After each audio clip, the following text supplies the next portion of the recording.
ในเวลานี้พร้อมแล้วที่จะประกาศผลการออกเลขรางวัลให้บรรดาทานได้รับทราบผลการออกเลขรางวัลหวยพัฒนา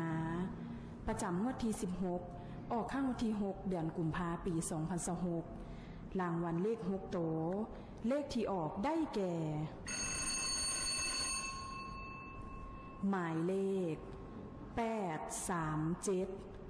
430 837 430เลข5โตวได้แก่หมายเลข37 430 37 430เลข4โตวได้แก่หมายเลข7430 7430เลข3โตวได้แก่หมายเลข430 430เลข2โตวได้แก่หมายเลข3030เลข1ตัวท้ายได้แก่หมายเลข0หมายเลข0ผลการออกเลขรางวัลเลข6